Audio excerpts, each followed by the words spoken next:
4D simulations are very helpful in that they point out critical phases of construction and potential schedule conflicts or risks. We'll first need to have a proper schedule. Let's examine the components making up our simple schedule in CSV format.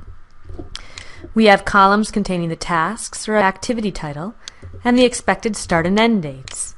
The precedence numbers indicate dependency, but those are already reflected as well in the dates.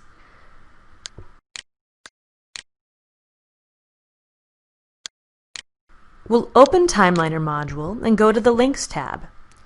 Right-click under the Name column and choose Add Link. Here we get an idea of the file formats that Navisworks supports, such as Microsoft Project, Primavera, and of course CSV. Let's select CSV. Navigate to our schedule file, and a field selector dialog appears, asking us to map the columns of our schedule properly to the Timeliner columns. Timeliner correctly interpreted our fields, most importantly title and start and end dates. We can also choose to import in other fields, but for our purposes now, this is enough. In the Name column, right-click the new link and select Rebuild Task Hierarchy from Link. Now let's go to the Tasks tab, where all of our recently imported data is displayed. Our next objective is to tie model elements to these tasks through this Attach column. This is where search and selection sets will allow us to group elements that belong to the same task. Let's take a look at what new sets we need to define in order to accomplish the 4D simulation. As we can imagine, construction occurs by level, so we will be defining sets not only by element type, but also by level. Let's define a set for the lower level retaining walls.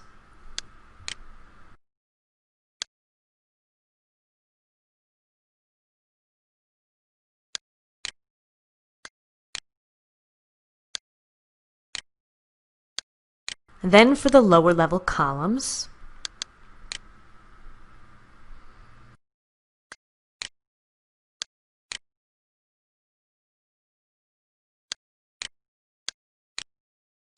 We'll now group the exterior walls by level. We have to perform the Find Items from within a scene view displaying the architectural shell. We can search on stucco and from the level selected in the selection tree. Let's first try this for level 1, and we'll update this set. Now the exterior walls on level 2, etc. And in so doing, we very quickly can associate model elements to schedule tasks. Now we'll create a selection set for the roof.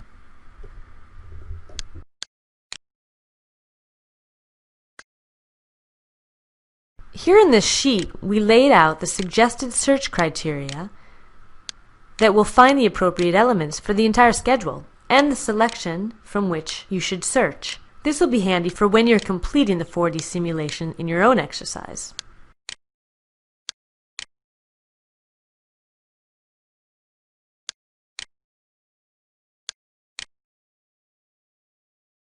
Let's apply some of these criteria to the structural elements.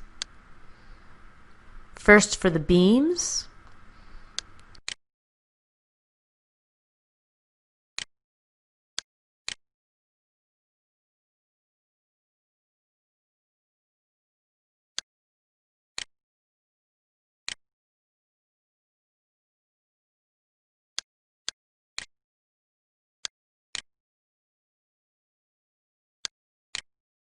And now for the shear walls.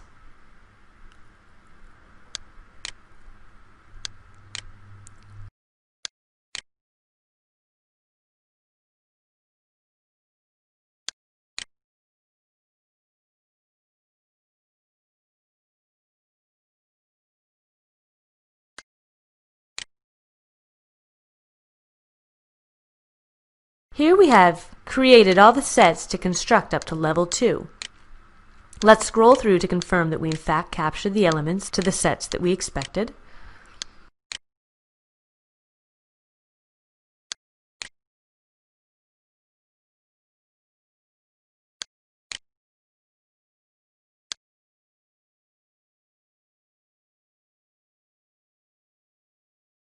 Now we'll be linking these sets of elements directly to the tasks to which they belong. We'll right-click in the Attach column and choose Attach Selection Set, and then navigate through the file hierarchy to the right set.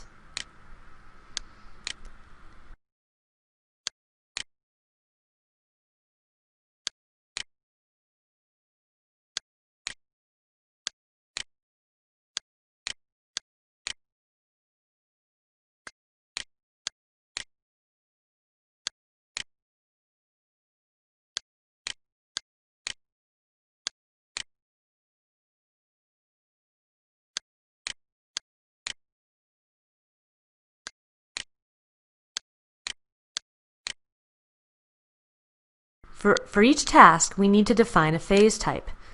There are 3 predefined activity types: construction, demolition, and temporary. Users can define new ones as well. These will control the method of displaying the 3D elements, both colors and transparency.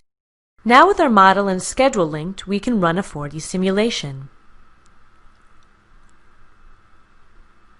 From the Simulate tab, we'll choose Settings, which opens a dialog with many options for the simulation playback. For now, let's set the interval size to 10%, meaning the percent of the total play we can step through manually on the fast-forward control. Let's also change the playback duration to 15 seconds.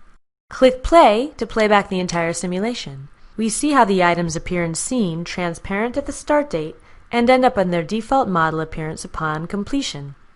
This was according to the settings in the Configure tab. There's also a timeline from the start to end of the project, which allows us to see still shots mid-construction at any point in the project.